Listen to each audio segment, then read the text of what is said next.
Hey guys, what's up? Gerald here. Welcome to yet another private interview. And today we have a very, very special guest with us.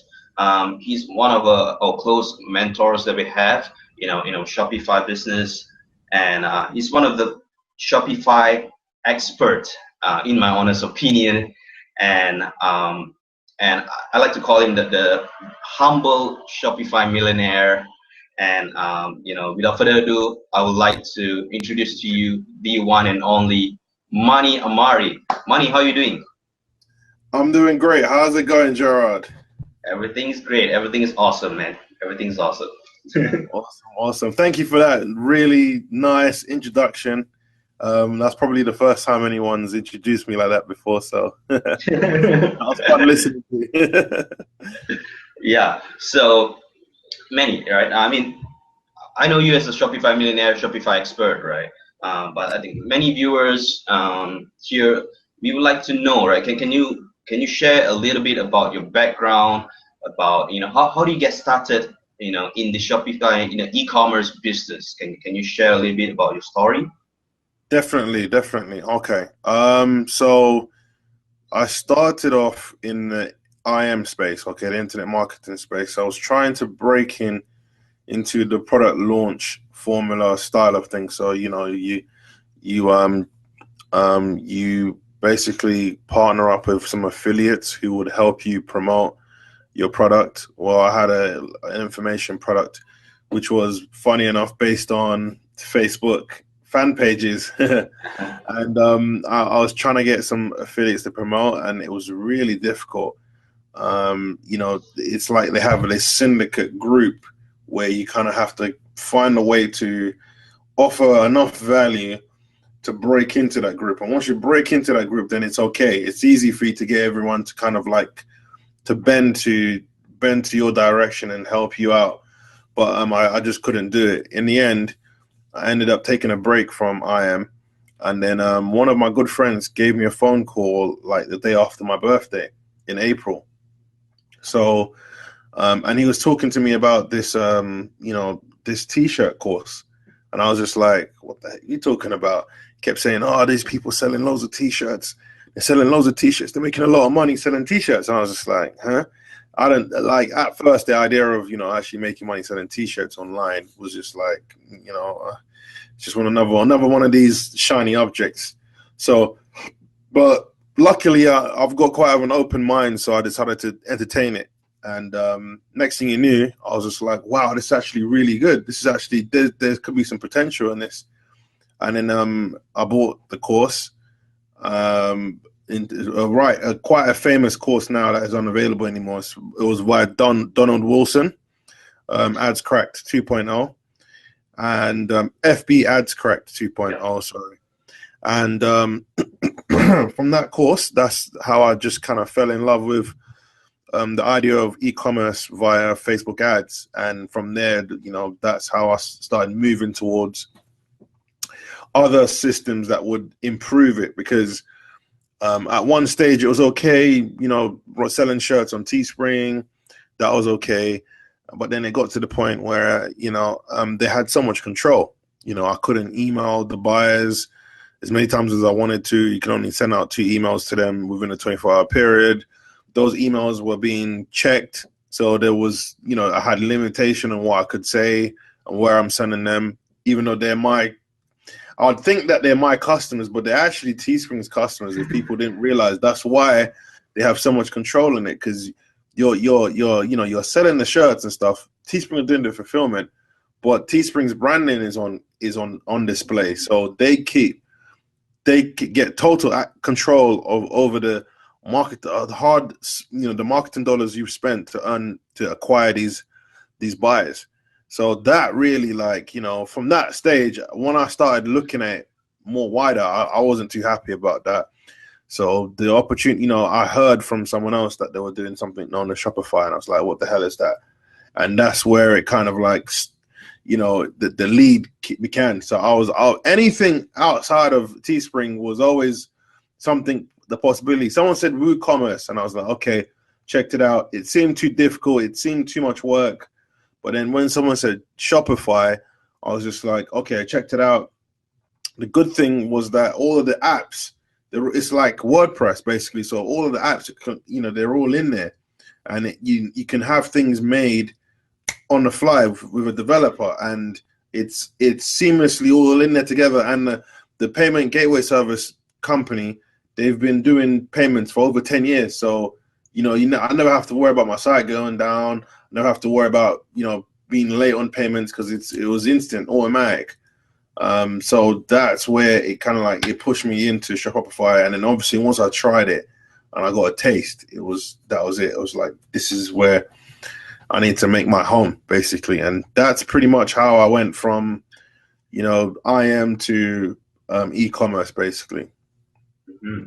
Right. Now, many people ask me the same question, right? Gerald, why Shopify? Why not Amazon, eBay and the other e-commerce platforms, right? Mm-hmm. And I think what you mentioned there, very, you hit right to the point where it's like WordPress. You have all the apps there, everything is inbuilt, the payment, everything is so easy to set up, and it's secure, it's safe, right?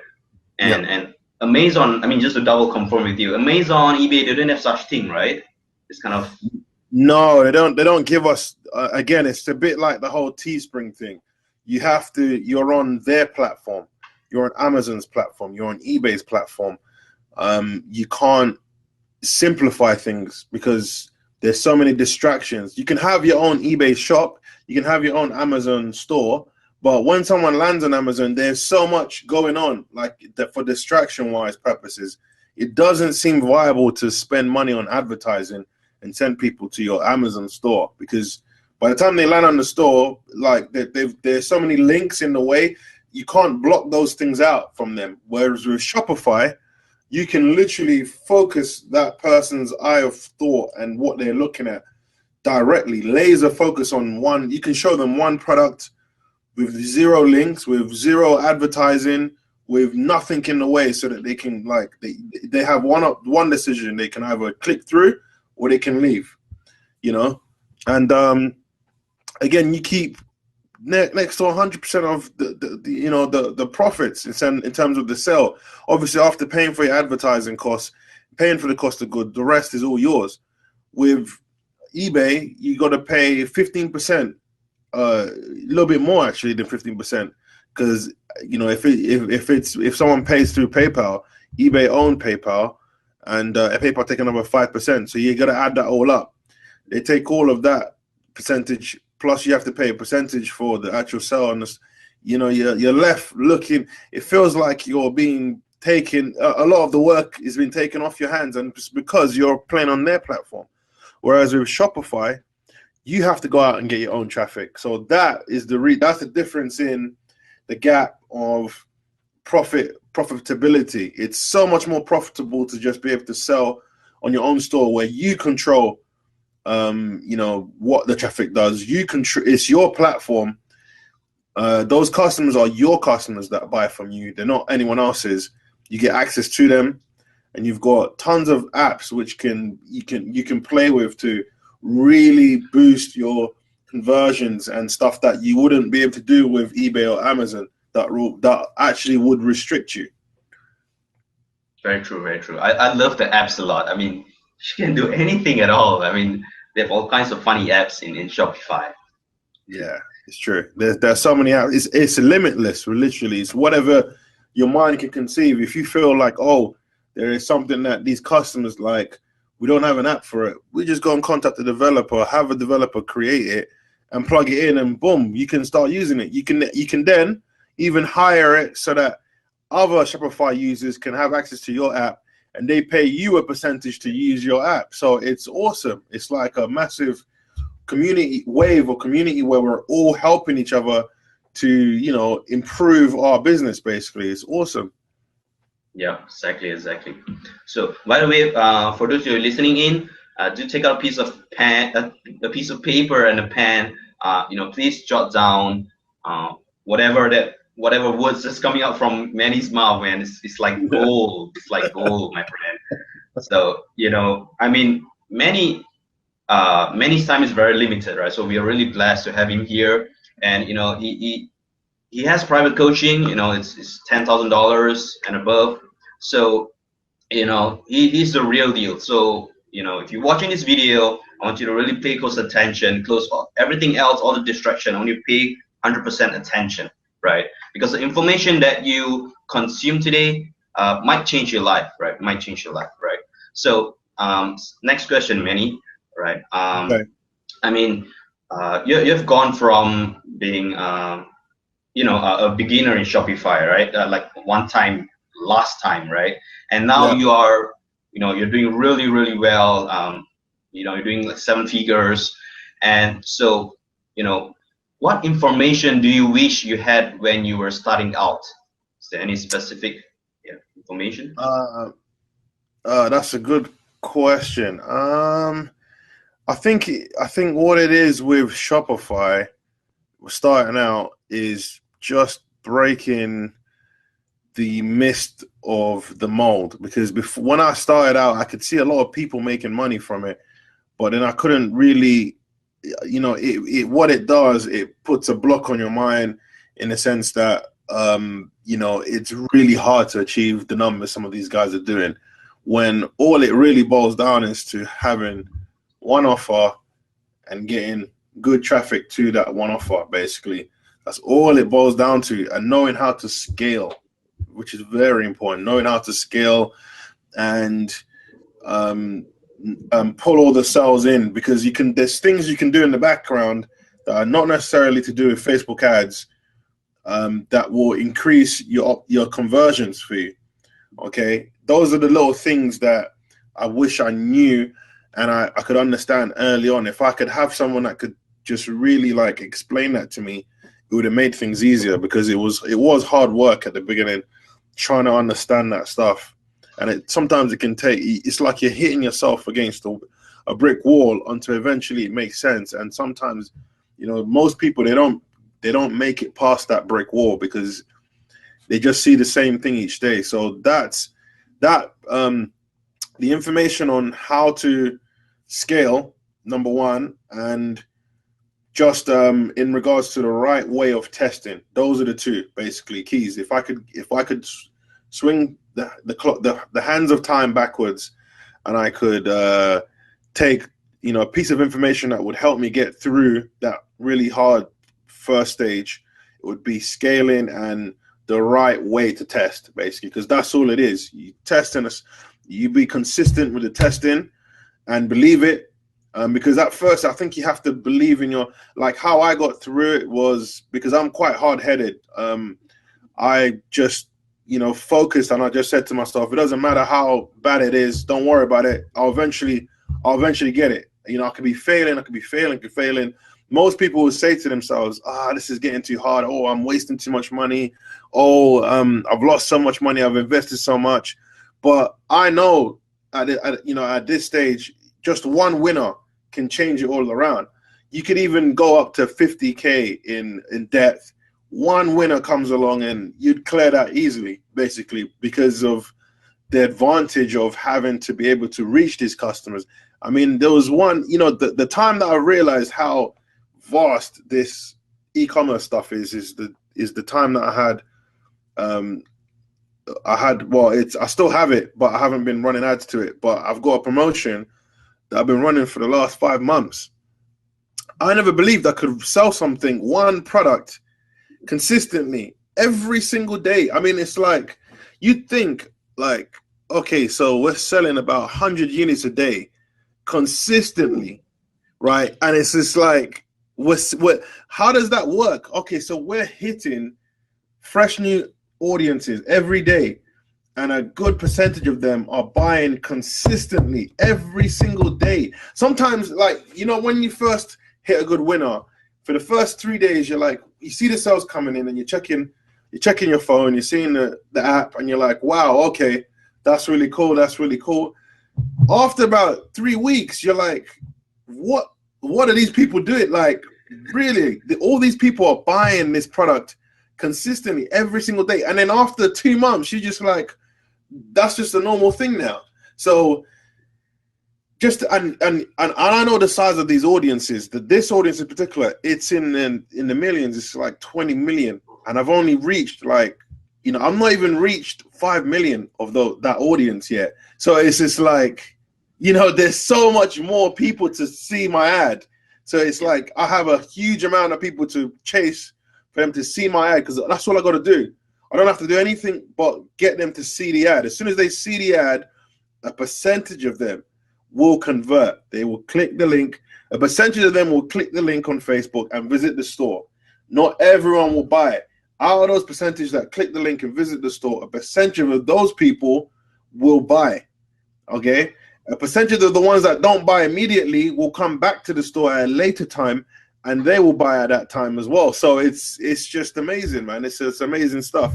But in regards to your question, those are the two things: scale and testing, because those are I think once you get those two down, the rest is just that there isn't any obstacles after those two. You get those two down and you stick to those two, you can break anything. You can do anything. Everything is possible at that point. Yeah.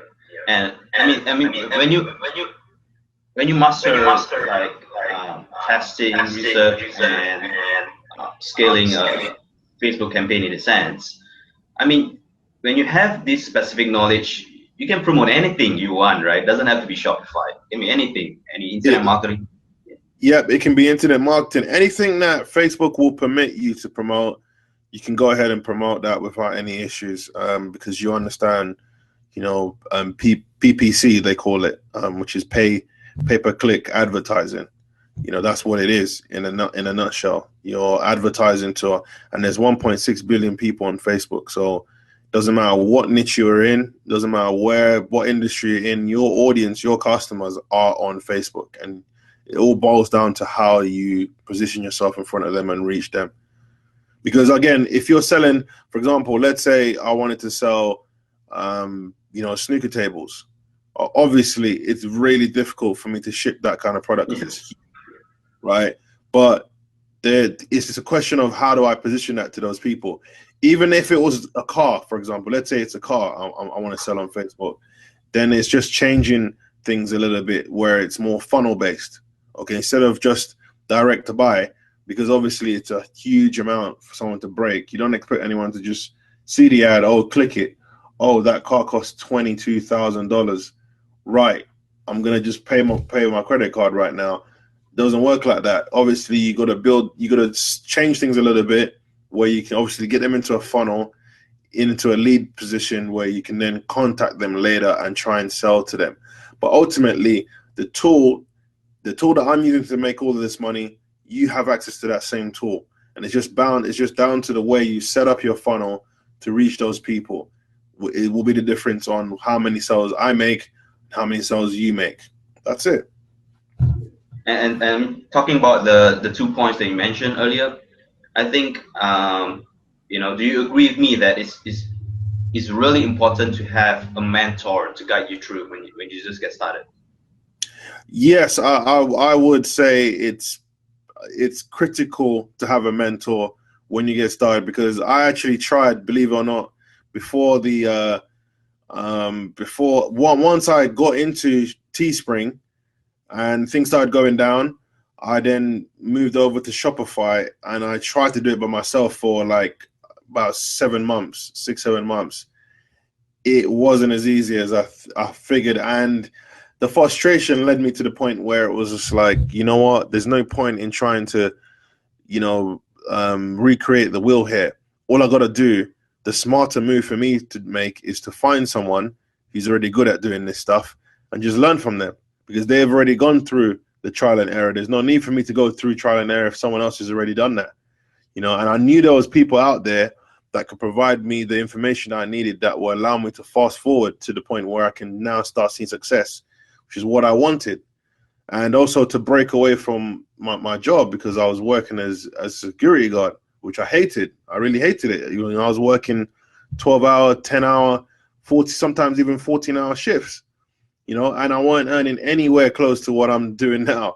So it was, having a mentor, it was critical, because again, even though this Shopify stuff can be easy once you know how, there's still a lot of stuff that can get in the way and, you know, like really break you to the point where you won't be able to see success because, you know, there's so many different elements to the way you can connect. There isn't one way to have a Shopify store. There isn't one way to set up your advertising angles. You know, there isn't one way to kind of like tweak your campaigns. There's so many different ways and combinations with Shopify.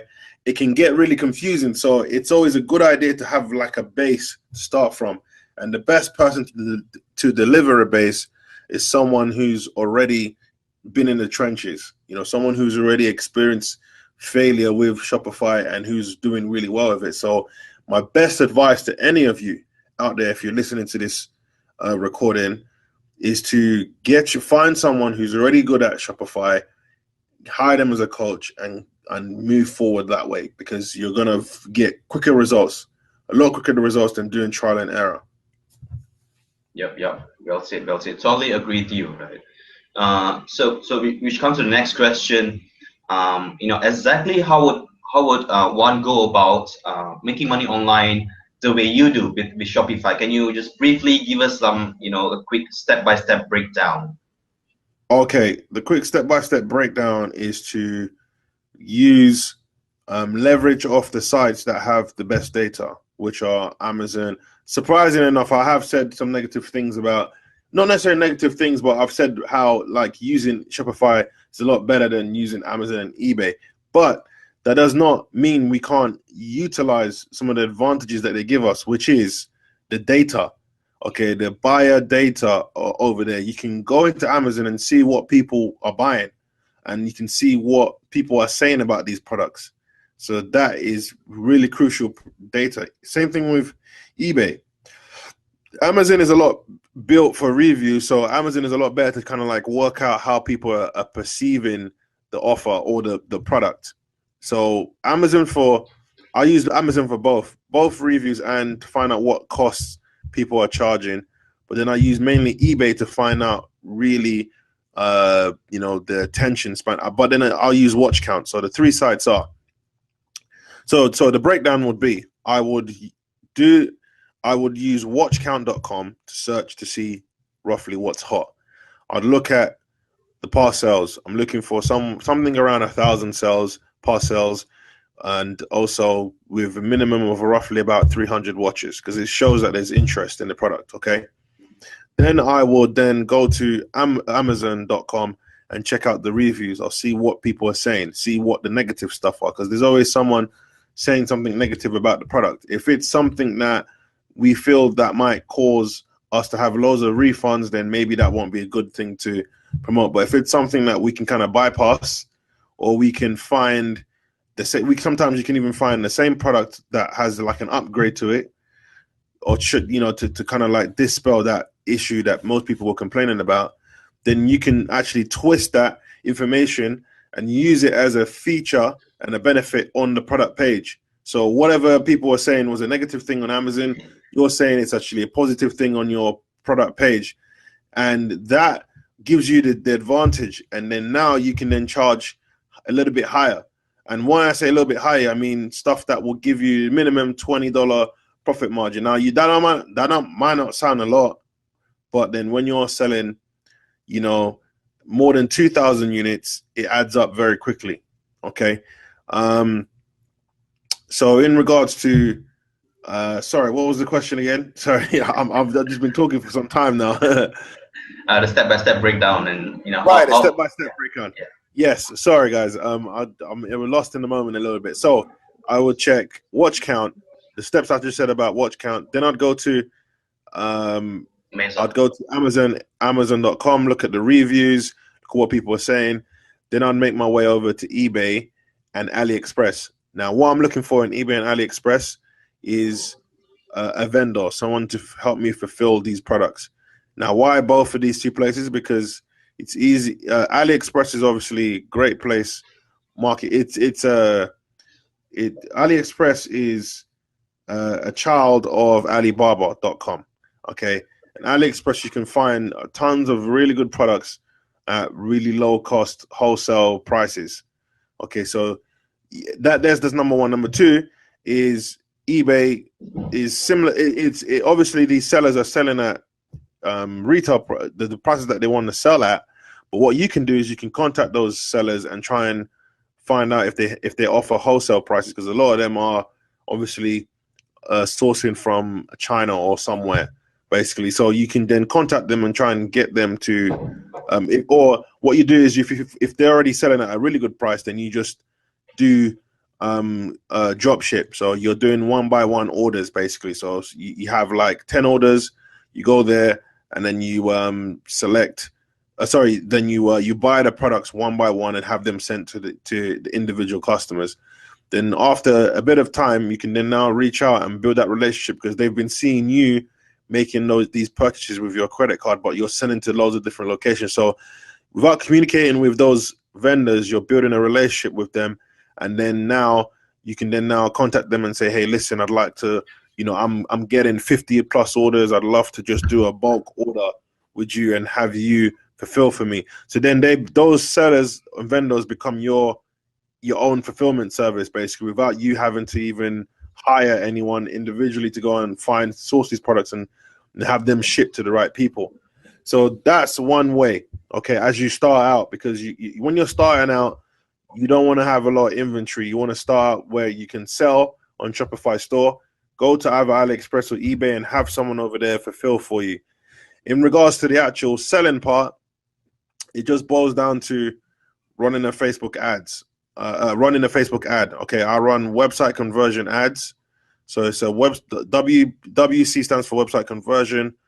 The image size 1200 by 900. It used to be 1200 by 1200, but I think they've changed it now. It's 1200 by 900 in terms of the pixel image size. They've changed it a little bit. Yeah, so the image needs to be of the actual product. When the person clicks on the link to visit the product, they need to see that same image on the product page where you're sending them to. And then ultimately, it just boils down to just running the ad and testing, basically. Obviously, scaling is a whole different conversation, but the steps that I just outlined there to you, that is that's the process that I follow, like pretty much religiously when I'm launching products. To be exact, tomorrow I'm actually launching about 200 ads tomorrow, so it's going to be a very busy day for me tomorrow. Yeah, I haven't been launching ads, Gerard. You've seen me. I mean, I've been traveling. I went to Spain, then I went back to London, then I went to Italy, then I came back to London, and I went to Croatia, back to London, and now I'm in Florida, Tampa. So now that there's going to be no more traveling for me, I got to start getting those ads up again. So tomorrow, 200 ads. Got to get about 200 ads up. So you guys, you want to live the internet lifestyle just like Manie, traveling all around the world, go to Ibiza, enjoy. By the way, I'm just curious, right? The 200 ads. Do you have like a Facebook, what do you call that? A manager to do it for you, or software, or do you do it alone? I was using Quaya, and but then I stopped using Quaya. I actually just prefer using the Power Editor. The ads part is probably the only part I haven't outsourced to anyone yet, because I actually enjoy looking at the numbers and trying to see if there's anything new, any new tactics to kind of because it's a question of just keeping your eye on what's going on. Because then if you see something that most people aren't seeing, then you can change. You can get ahead of the curve in front of the audience before all of the other advertisers, because you're competing with other advertisers. That's all that's going on with Facebook ads. We're all competing with each other, not necessarily with each other, but we're competing with the advertisers that are spending the kind of money that I'm kind of spending. I'm competing with those advertisers on Facebook. The 200 ads, they're not necessarily 200 ads. They're more like, and they're not said, well, okay, they're 200 ads, but they're not necessarily 200 products. Okay, so like, for example, I have one product that can be split to, 4 different kind of items. So for example, like a t-shirt, I can take that same image on the t-shirt and put it on a mug, put it on the phone case, put it on the apron. Okay, so that's the kind of variation. And launching to the same audience is a different campaign. If it's a different if it's a different ad image within each ad set, it's a whole different ad. So you can run multiple at the same time. It won't make a difference because it won't be the same thing, because the moment you change the front end image that they're looking at, the reaction is always going to be different. So you can run those 4 different products. I said mug, phone case, t-shirt, apron, wherever that same image is. They all can be run at the same time to the same audience and not have to feel the effect of overlay. Because people always worry about it. They're always like, well, what will happen if I run to the same audience? How many different ads can I do the duplication stuff, duplicate the ad sets to try and get the same effect? So if I'm getting, low click through, I'm getting high click through rate, low cost for CPC, which means, pay per click basically. Can I just duplicate and have the same ad do the same thing? It doesn't work the same way like that. If you duplicate, Facebook will know, because nothing has changed. You didn't change the audience, you didn't change the image, you didn't change the placement. You just tried to duplicate to try and fool the system to optimize and give you the same result. But if you change something, like for example the image, it's a whole different. It's like you're advertising to a whole different audience. So that is like that's that in relation to all of the products I'm launching tomorrow. It'll probably be maybe about 80 products, but the variation splits will take it to about 200 or like 180 roughly. So that's what that is basically. So you're trying to say that if let's say I'm going to create a new ad promoting existing product, okay, I should create a brand new campaign, everything brand new, instead of duplicating the old one, is because I want to save time. Not necessarily. You can duplicate the old one, but it depends on what you're trying to do. So for example, if you're running a photo ad, right, it's a website conversion photo ad, and you want to try and hit that audience from a different angle to see if you can get, like, because it's a huge audience, then it's okay to do the duplication, but instead of doing a photo ad, do a video ad, where you keep the ad set inside of the same campaign.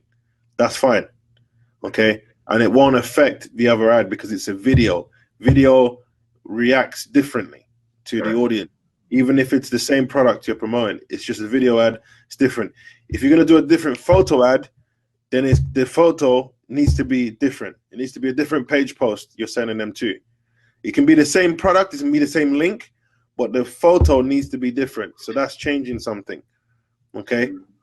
And that's how it works. If you're just gonna duplicate for the sake of duplication to try and beat the system, sometimes, I mean, I've seen people get away with it. It works sometimes, but it's not really. I wouldn't say it's effective because, again, it's about scaling. It's not just about running low budget, $20, $10 ads here. The real players are the ones spending larger amounts on advertising per day to reach that audience, and they're getting anywhere from 10,000 plus visitors a day to their store. So that's how you're going to win, really. Yeah. Mm-hmm. Oh, yeah. So you mentioned earlier you go to watch count, Amazon, eBay, and so I get this question a lot, most of the time, and I like to pick your brain, like, we always get like, how do we find, or how do we choose passionate audience, audience who are really passionate in their niche? What's your take on this? Before, when I first started, I was always like, so I got to think of passionate audiences, because the passionate audiences, yes, they are where it's easy to sell. It's not easy to sell, but it's it's where you want to be with a passionate audience, because they're very engaged in whatever it is you put in front of them. So if you go after firefighters, for example, you get something firefighter related. You know, people that love firefighters or connected to firefighters or married to firefighters, they see the ads, they're gonna react really engaged because it's part of who they are or who they're connected to. Same thing with nurses, same thing with cat owners, same thing with dog owners, same thing with police people that are in the police, you know, job in a job role like that. Mechanics. These are really passionate audiences. But these days, I don't focus on that anymore. I focus on the products, because you can find products that are not necessarily in very passionate audiences, and you can hit really, you know, can you hit these audiences, you know, and make a really good killing on the products, because those audiences have never seen the product before. Now, I can tell you this, I've got like an audience that I promoted to last month in June, and the audience size is 170K. Okay, 170,000 audience size, and I spent about $1,000 in that audience, and I made return about $5,000-$6,000 back. And I was shocked, because I was thinking this audience is really small. Yeah.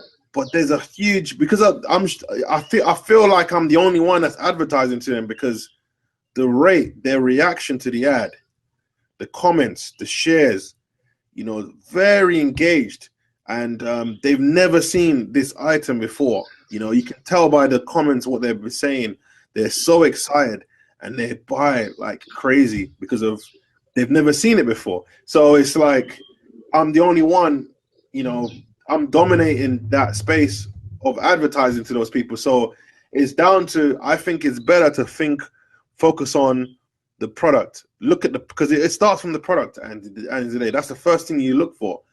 If I was taught to look for the audiences, I would have I'd have a bunch of audiences lined up, targeting interest lined up for audiences, and then I'll just get a VA to go and search for products that we can promote to those audiences.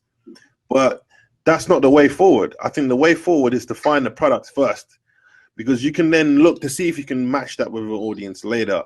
And there's certain products that you can find that not everyone's promoting, and those are the ones you want the most, because those ones will bring you the huge ROIs, you know, the 1,000% ROIs. And that's the best way to go about it. If you stick to the audiences, then everyone's going to be thinking about passionate audiences and sticking to those particular audiences, and everyone's going to be competing. You want to find products that not everyone is selling, you know. And what I mean by that is, like, for example, like the t-shirts, the mugs, you know, the phone cases. Everyone's doing a variation of those things right now anyway. But stuff outside of that you wouldn't think to promote, but you know, because from the research, that there's a lot of people interested in it.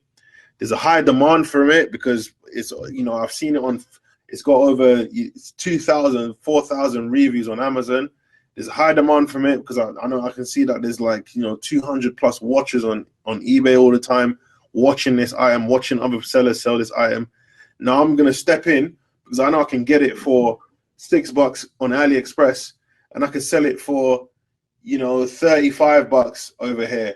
So I'm going to promote it and see what happens. And you go ahead and promote that, and it just takes off, and you're just winning, because no one else has thought to promote that product. You're the first one there. The audience doesn't even have to be huge, and you can still just make a massive killing before anyone else steps in. So I think that's the way forward. There's literally thousands upon thousands of products that I won't even get to those products in my lifetime, even with a huge team, because there's literally thousands of them out there just waiting for, you know, someone like us to step in and promote it, basically. So yeah. So those products that you mentioned, right? They are already in AliExpress. They are not like custom made with a designer or something. They're already in AliExpress. They're sitting there on AliExpress right now as we speak, waiting for someone to come along and take it and promote it and then scale it and sell. Basically, they're literally ready to made, already sitting there. You can also do custom made stuff, which is very great as well, but it just takes a little bit more time. It takes a lot more know-how on how to configure the promotion, and it's not just about selling. You got to think about how to get it to the customer in good time so that they're happy. You don't want any refund rates. You don't want your refund rates above 1%. You want to keep it at below 1%. Those kind of things come, but you get to that stage after spending some time learning how to do the basic way first. You got to learn the basic way first before you can get a bit more advanced and choreograph those more complicated promotions where you're doing custom made stuff, which is cool. For example, like custom made jewelry, as we went over, custom made jewelry stuff. That is really good, especially if you're creating a brand.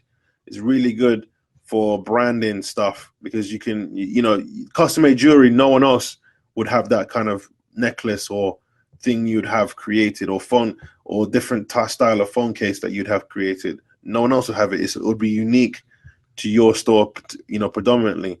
But for starting off, anyone that's listening to this call that hasn't ever done any e-com stuff, the best way is to learn the basic way first, and that's just learning how to drop ship in accordance and get products to customers in timely fashion.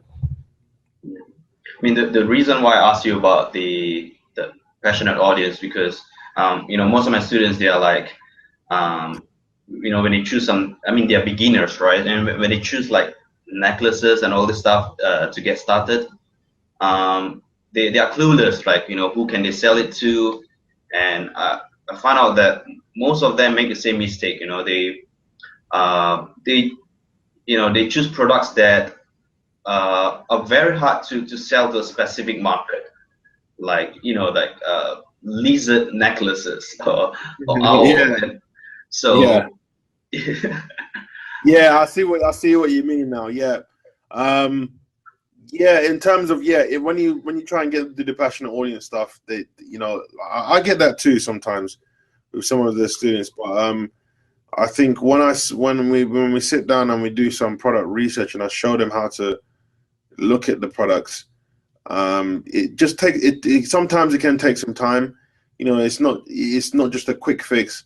Sometimes you just got to spend a bit of time looking at the product that you want to promote, thinking about the audience, because we can't target everyone specifically on Facebook. It's not as simple as that. It is the best form of targeting because we can really dig down deep and geographically and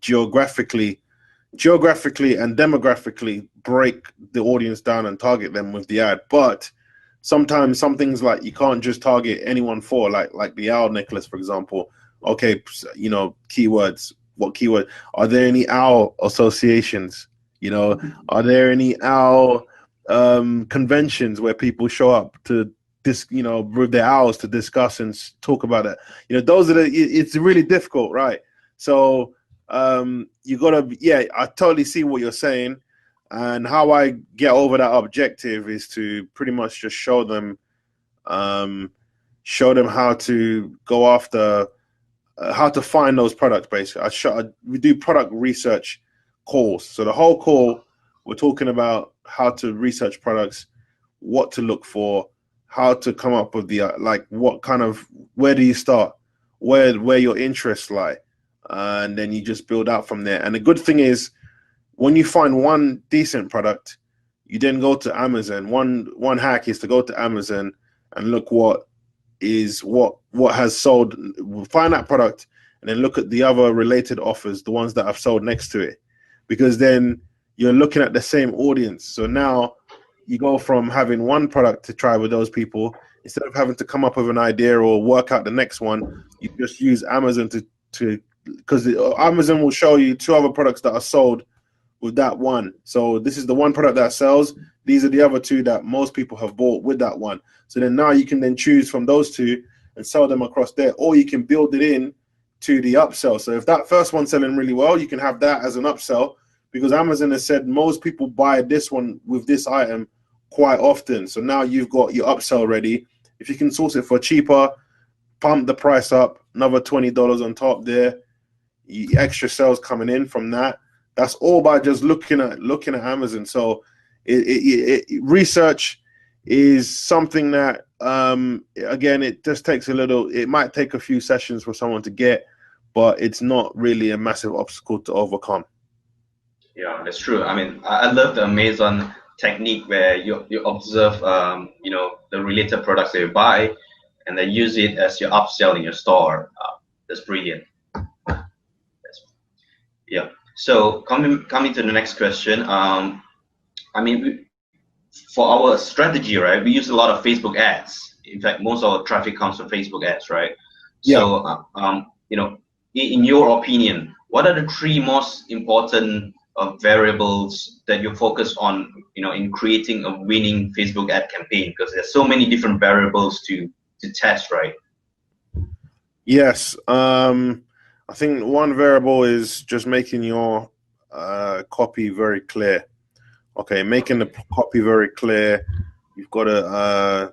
I've obviously shown you how to do it, and the same thing that I've shown you. Guess what? I haven't changed. I do the exact same thing from when we, had our sessions. Very clear copy. In terms of the image, if you're doing image ads, make sure the image is very clear. Customers can see people on Facebook. Sorry, not customers. People on Facebook can see the product, okay, very clearly. Try and blow it up so that it uses up all of the space that you get. So if it's 1200 by 900, you're using a lot of that. Using all of that, you don't restrict it. Don't let the images drop any shorter than that, because 80% of my business from the ads are coming from mobile. It's no secret. Same thing, Gerard, right? You're getting, a lot of your buyers are coming from mobile. Okay, 90%. it's just 90%. There you go. So it's the nature of the game. Mobile is where it's at, and what you need to do, what you need to remember is when people look at your ad, they're going to be looking at it on a mobile device. Okay, we're looking at it on an iPhone. Okay, so you want to make sure that image is nice and large so they can see it on their phone, because that's what will engage them, make them want to click and visit your store. So the customization, everything you decide to make a change or put in, always be thinking about the larger audience of people that are going to be coming to visit your store. Where are those people coming from? They're coming from mobile. So you always got to make sure, your store is mobile responsive, and any edits you do on your store, on your product page, is viewable via mobile to see that it won't hinder people from visiting the store. And on the ad, it's just the image, the copy, image and copy, and obviously the targeting as well. Targeting needs to be done well, okay? Because there's good products where you could be promoting a good product. You've done all the research, done everything right, but then your targeting is off. You're going to lose out, because if you got that targeting right, that literally would have been the difference between you having a really good promotion or having a really crappy promotion. So it's very important. Yeah, that's very true, very true. So, which come to, maybe we have like 3 more questions. So, what do you think are the keys to becoming a successful entrepreneur or marketer or a Shopify millionaire in a sense? Keys of being an entrepreneur, I have not. There aren't anything I can really draw to specifically. In terms of Shopify, for me, it's just been, the journey has been awesome. It's just been I've just gone strength from strength, and it all started from having one specific goal, and finding a way to get there, basically. So I got the mentor, I learned the basics, I knew how to, I reached my goal of breaking free from my day job, being able to travel the world. And in terms of, the income I'm generating now, it all boils down to doing, layering more of what I'm already doing.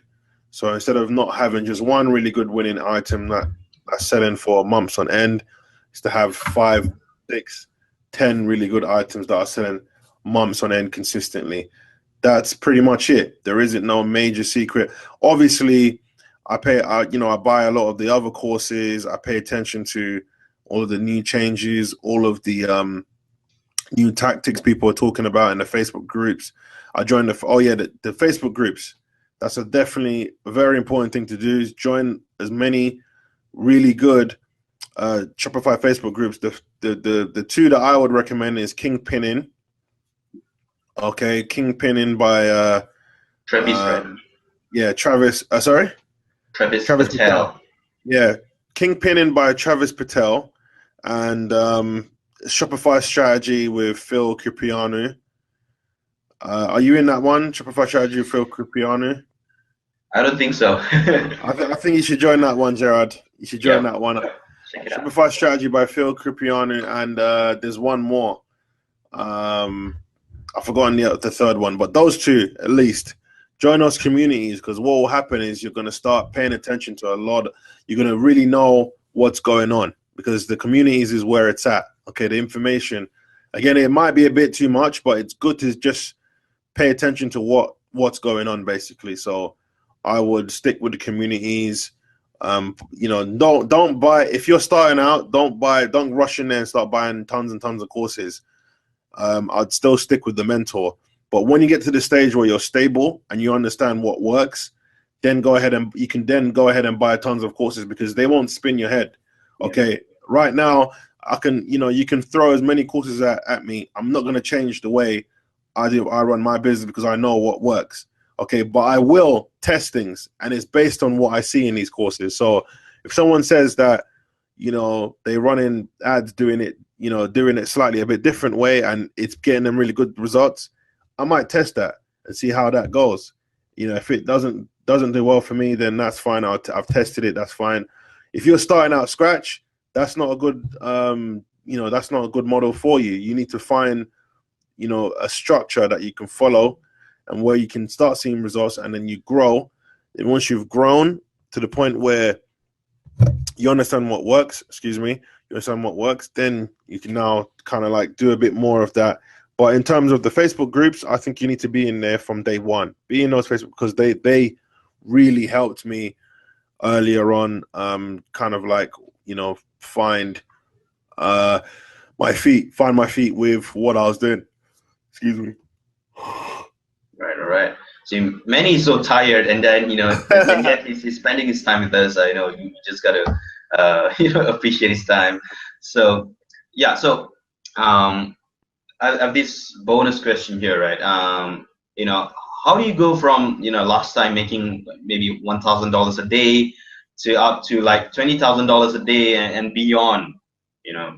Okay. I had a $22,000 day, and it boils down to I think I just hit the audience at the right time. And the offers were really good, and I scaled accordingly, because the best days are Sundays, okay, because people are at home, and there's more time for them to be on the mobile phone, okay, because it's a Sunday. Okay, they're not at work. Most of them are not at work, so they're on the phones. The worst days for me are Mondays. Okay, I can still do thousands of dollars on a Monday, but it's never the same compared to a Sunday. Okay, the promotional day that I did that 22K was on a Saturday. Sunday was, I think, like 17 or 15K. Okay, but the Saturday it hit the 22. Everything just came together really well. The combinations were done properly. It just came together really well. That's basically it. I was promoting it earlier, and the 2 weeks before it was doing okay, but I was only doing like 6-7K. Then as we got close to the weekend, I think it was the Thursday, I cracked 10K. Well, so Monday to Thursday was like 8K, 9K. Then by the time I got to Friday, I hit 18K, and then the next day, which was a Saturday, I hit 22K. So it was just like really crazy combination. But then the crazy thing is behind that is I had to shut the ads down because the fulfillment they couldn't handle they couldn't handle, they couldn't handle the flow of sales, and I didn't want to get to the point where I had to get loads of refunds and apologize to people for late delivery, and so I slowed it all down, and I just shut the ads off. It was just way too much because I was trying to keep it going. I was talking to them saying, hey, listen, come on, man. I've got all of these sales. You guys are right in China. Come on. You should be able to find more of this product, and they couldn't. So luckily between then and now, and I haven't been running any ads for the whole month. And I managed to find some new suppliers. So they say that they could do, really big numbers. So as of tomorrow, like I said, I'm going to fire up those ads and start doing the testing. By the weekend, I should be up again. So it'll be interesting to see if I can break that record. I believe I can break it. With the way I've set it up now, I've added a few more. I wasn't even doing any upsells on the sales on that day for that week. There was no upsells to any of the products. So now I've added some upsells in there. I've added some cross sells in there. I'm also going to be doing some email stuff behind that as well. So I really do believe there's a lot of potential, and I think I can break that, my record. But ultimately, to answer your question, which was, sorry, Jared, I've gone off the rails again. What was the question? How do you go from like $1,000 a day up to like $22,000 a day? Okay, yeah. It comes down to when I was doing like $7,000, $6,000 a day, I was consistent. What did I change?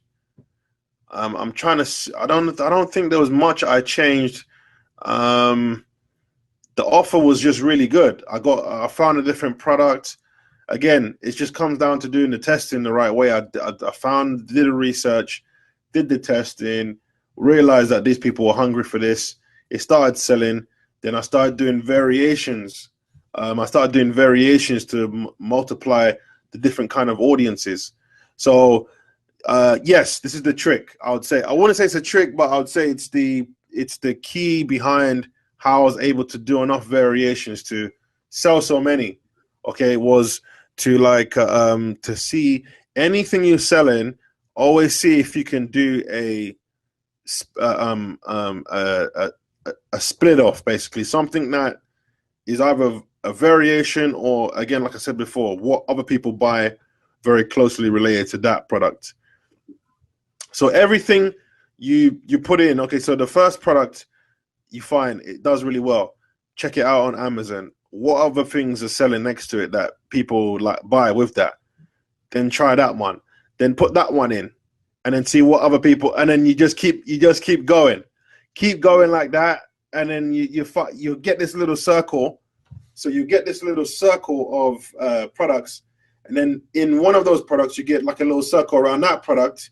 You get a little circle around that product, and then as soon as you know it, you've got little small circles around the main product in the middle that are spinning, and then the circle is just getting wider and wider and wider like that. And that's basically how I went around finding variations for that offer.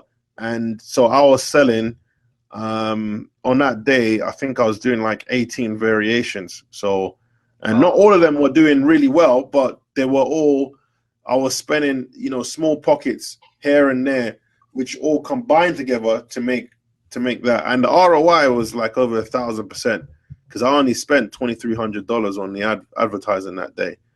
So it was, the audience, a lot of the success is down to the audience. The audience were very engaged, very excited about the offer. And that's why I was able to get away with it. But again, I didn't really do anything special other than just, pay attention to what they were doing. What else did I do on that day? I'll tell you what else I did on that day was is on the drop-down menu, I gave them more discounts. Okay, I gave them some discounts. So I added variants. So I added a variant and I said, if you wanted more like because I saw some people were buying like 2, some people were buying 4, and I was thinking, oh, that's really cool. They're buying more than 1. Maybe if I can push them more to go and buy more, then they'll buy more. So how I did that was I did 15% off if you get 2. So, but then I on the variant title was something like 2 times for 2, save 15%. Very small, so you can see it on the drop-down menu on the mobile. Because if you make it very long, if you put the variant title and then at the end you write save whatever the percentage is on the drop-down menu on the phone, they won't see it because there's too much. There's not enough space. Not enough space. So you got to make it just very small, like 2 times save 15%, 4 times save 20%, 6 times save 25%. So whatever discount you want to give off, and whatever you've seen them buy more of. So if you see people buy more of 6, whatever that number is, or if you see them buy more of 10 or 8, whatever it is that you see them buying more of, but you have to spend the first couple of days seeing that go on first before you make that decision. And then I'll put it in. You can do it at the start if you want, but it was good that I could see earlier from the way they were buying from before, which made me think, okay, we'll do 2, we'll do 6, we'll do 8. And then from there, I had a hell of extra sales because it increased the average order value. Yeah. So the person that normally would land on that pet store would normally only buy the 1, basically. But because I gave them they clicked the drop-down menu and they could see, oh, I can actually get 20% off if I buy this much, or I can get 25% off if I buy this much. I want a 25% version, so I get a 20% version. So you've already increased the average order value. Other than that, there wasn't anything else extra that I did, but that I think that made a major difference in the amount of sales, the volume of sales. The orders were averaging between $50 and $100 easy on that day. So yeah, that's it. Wow, brilliant. Now, the specific variants that you mentioned earlier, which means if they buy 1, I just don't understand better. Do they have like a buy 1 free 1, that kind of stuff, or like is it already 90% off at the beginning? Or the main offer is the product price. So let's say the price is $10. Okay, you can add a variant. The variant, okay, is a product that doesn't have a style, like it's not color oriented. There isn't multiple colors. There isn't any spin-offs. It's just the one. Let's say you're selling an iPhone, for example. Okay, one iPhone costs $700. Okay, right. You want to do. You have extra. So you say, okay, you can get one iPhone for yourself for $700, or you can get 2, save 15%. Instead of paying $1,400, save 15% off the $700, which is I have no idea what that is off the top of my head. Maybe $150, and then times 2. So you, instead of spending $1,400, you're buying it for $1,300 or whatever, or $1,250, basically dollars, and then for 2. So yourself and your girlfriend, or your husband and wife, or you want phones for the whole family, and there's 4 of you. You've got 2 kids as well. So instead of buying 2 and save 15%, buy 4 and save 20%. So you get 4 iPhones, 20% off on the total price. And that's basically the variance. So you're just giving them percentages extra, and the variants come with the price, so you don't have to do anything. The moment they click to choose that offer, it automatically changes the price of the goods, and it will register in the back end on Shopify, showing that they've bought 2 or they bought 4. And then all you do is, if you're doing what I'm doing, which is bulk ordering, which is drop shipping, when you send off the CSV file to the supplier, he can see that, oh, this person has bought 4, so we're going to ship 4 to them. This person has bought 2. We're going to ship 2 to them. That's it, in a nutshell. Yep. All right. No, I understand better. And even with that, you can also do the upsell, because when that's on the product page, by the way. The decision to choose these extra variants is on the product page. When they click to add to cart, and they get to the add to cart page, once they made their final decision, they want to go on checkout from that to cart page, you can then now have an upsell, which I didn't have.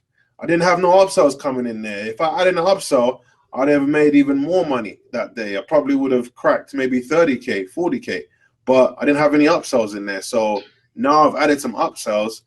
It's going to be very interesting to see how things pan out, basically.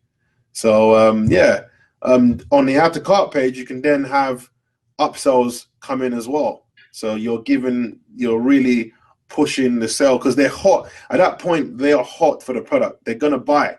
They're on the add to cart page. They've literally got their credit card out, ready to purchase, or ready to put their PayPal email in to buy via PayPal.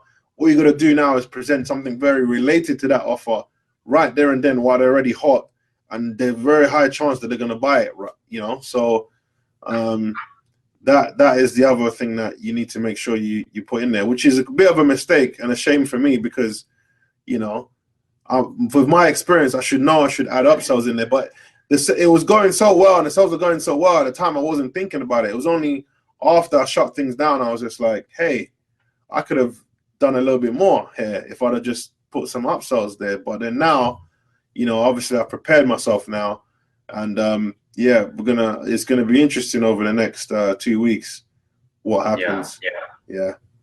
Yeah, I agree with you with the upsells. When we include upsells in our store, when we're gonna check out, we see our sales double. People are buying more of the related stuff, and they love it. That's it. They love it. Awesome. So, quickly here, right? If let's imagine that I'm a newbie, right? And I want to get started making money online with Shopify within, 30, 60 days. And I'm giving these numbers because, I have many students that have proved to me that it is possible to get your first sale within like 30 days from zero, right?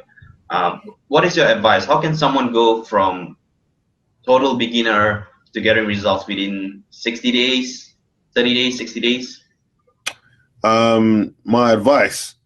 I gave you earlier the breakdown on moving forward with doing the research, launching the products, doing the research, doing the testing, from launching the products, basically. Pretty much that's all you would need. Outside of the fact that they would get a mentor, you just need to follow.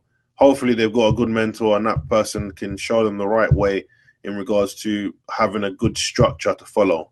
Okay. And as long as they stick to the structure, the race is really, if they really want to move really quick, then they've got to get their store set up, correctly. Get the store set up, have all of the technical stuff out of the way, and then they can just focus on the research and launching. Research, launch, monitor, scale. Research, launch, monitor. Literally in that circle. You just got to keep consistent with that. Provided that the store is set up, you don't have to mess around with the apps. You don't have to mess around with the configuration of the way the product, the page looks. When people land on the product, it does everything that you need it to do. They should just focus on research, launch, monitor, scale, or kill. That's pretty much it. That's it. Yeah, those four things. Research, launch, scale, monitor, scale. Monitor and scale. Yeah, because they got to monitor it before they scale it. You got to know if it's doing well enough before you scale it. So that's it. And you can't launch without doing the research. So, if you just launch for the sake of launching, you're going to end up spending a lot of money, not really knowing why you're focusing your marketing dollars on those products you've picked. So you got to do the research first, find those products, then you got to you're going to launch the product after you've done the research and it shows that this looks like it's something promising. You launch the ads. Then after you launch the ads, you got to monitor over a few days to see if it takes off, see if it's worth pushing more marketing dollars towards it.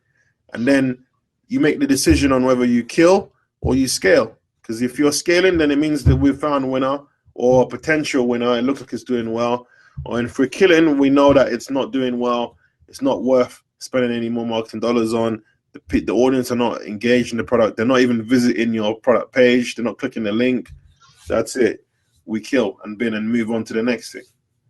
Yeah. So the 4 keywords there. Research, launch, monitor, scale. Yeah. Provided that they sort out their store, which can be, as we already went through, it can take, 10 days sometimes, maybe even more, because people start, they start, building obstacles in front of themselves. Oh, I want my header looking like this. Oh, I want this looking, they spend so much time trying to make it perfect. As we already know, you just need to have a working template that, that you can optimize and that converts. And you have your header, you have your banner, you have the basics set up, and then that's it. You don't have to touch it again. You just focus on the money-making activities now, Yeah, very true, very true. Yeah. So coming last two, right? What are the final words of wisdom, that they like to pass on to everyone who's listening on this call? Any final words of wisdom? Final words of wisdom. If you're thinking about doing e-commerce and you're still sitting on the fence, then I would suggest you get involved, because this side of the fence is very, very profitable, and it's life-changing. It changed my life. I've been able to change some people's lives as well with it, and it's not going away anytime soon. Facebook are not. Facebook are not planning on shutting down anytime soon. People are always going to buy products until the end of time. We never have to worry about that. We're actually at the very beginning of this whole wave, to be exact. It's not too late. In fact, this is the very beginning of this wave. There's people that don't even realize we can make money this way. There's people that don't even know this world exists, where we can run advertising and make large sums of money from advertising to people that would normally, you ask yourself this question, okay, why would someone see my ad and not just go to Amazon or eBay and buy? It's a very good question. It's because of the impulse. They're looking at the product right there and then. They've clicked the link. They've visited your store. There's no need for them to leave. They're already looking at the product. You've already presented it to them in a very good way. More of the time in a good, unique way. Okay, they've seen it on your store. Okay, they might not know your store or trust your store, but the way you set your store up should build that trust. They can look at the about section. They know about you, who you are, not you personally, but who your business is, what you offer. Then they can see that they have an order section, an order lookup application. So it gives them the perception, because perception is everything. Okay, you can be perceived as an authority if you do things in a certain way. You can be perceived as cheap if you do things in a certain way. You can be perceived as the best online, even though people don't know you, because of the way you set the store up. They see an order lookup application. It looks like loads of people are ordering, because why the hell would it be there on your store where I can look up my order? It just shows that you must be someone, or you must be a business that must be selling to a huge amount of people. So the perception is there, and these things instill trust. They get to the add to cart page, they see a 60-day guarantee or 30-day money-back guarantee. It makes them feel safe. There's trust. Okay, they're paying through PayPal, so they know that there's nothing to worry about. If item is not delivered, they can just they can dispute in, and they can collect their money back. So they're not worried at this point. They already thinking about the product that you're advertising to them. They want the item. They go ahead and buy the item. The sale is complete. Okay, it happens every single day. From you don't have to be a huge brand. You don't have to be a household name to sell to these people. Most of the people that I sell to, they don't even know who I am. They don't see an image of me. They don't see my picture. They don't know who's, how the whole thing is even operating. Okay. All they see is the product that they're very passionate about. They know how to click on the link. They understand that that's a link. They understand that when they're on the product page, they can see the buy it now button. Okay. They know if they want the item, they're going to click the buy it now button to buy it and follow the steps to make the payment. That's all it takes, guys. It's literally all it takes. So if you're sitting on the fence about e-commerce, I suggest that, and you haven't made any money yet, and you want to find a new way to break out from anything that you're already doing, even if you're already successful and you want another new income stream on the way, then I would strongly suggest and recommend that you give e-com a try. And whatever Gerard recommends you to do, I think you should follow across, because Gerard and Amy are one of my best students. They pretty much hit the nail on the head from the get-go, and they were very easy to work with, and they understand the process now. So if you're following Gerard and if you're following Gerard in regards to e-com, I would strongly suggest you take heed on his recommendation, because he knows what he's talking about. And the best part is, like what you mentioned, people don't know who owns the website, who operates everything, and you can be anonymous, and you can work from anywhere in the world, right? As long as you have a laptop, internet connection, you can go party in Ibiza every day, man. That's it. I could party in Ibiza every day. Yeah, and the great thing is that I can have a warehouse and bring things in house, but I don't currently right now, and it's okay, because I have the drop shipping partners who will just send the items to the customers. So in effect, it's like being a middleman, but you're not really a middleman. People are actually buying from you, because those same customers that I've sold to, I can reach them with one email. I can send one email through, my email application, and reach those customers again and say, hey, listen, we've got, another offer available for you. We know that you bought this one. Why not check out this one? Because we're giving a 20% discount. It's fun when you get to this stage, because it's you're reaching massive pools of people who love these products, and you're not really trying to sell them anything new. You're just showing it to them, and they will naturally buy because they love it so much. So definitely give e-com a try, guys, if you're still sitting on the fence, and if you're thinking about who to get get on board for mentorship, then I strongly suggest you send an email to Gerard, or get in contact with Gerard and speak to him about mentorship, and finding a mentor, someone that you can learn from, because that is the fast track to success, to learn from someone else who's already achieved what you want to achieve. Yeah. And so, last question: where can our listeners find more about you? Your coaching program, your products, anything that you have in the future. I've spoken to Gerard, and I've because I'm not at this moment in time, I'm actually putting my really main masterclass course together. I've not really been advertising any coaching services, but I've spoken to Gerard, and I've said to Gerard that if he has anyone that would like to get on board, that would like me to coach, that he should get in touch with me and let me know. So if you're on this call and you're listening and you'd like to get in contact with me, then I strongly suggest you have a chat with Gerard, and you let Gerard know, and Gerard will then refer you across to me, and then obviously we'll take it from there. So that'll be the best form. If you're watching this video, you're interested in coaching with me, then get in contact with Gerard and let him know, and then he'll refer you across. All right. So, Manie, thank you so much for your time. It has been fun.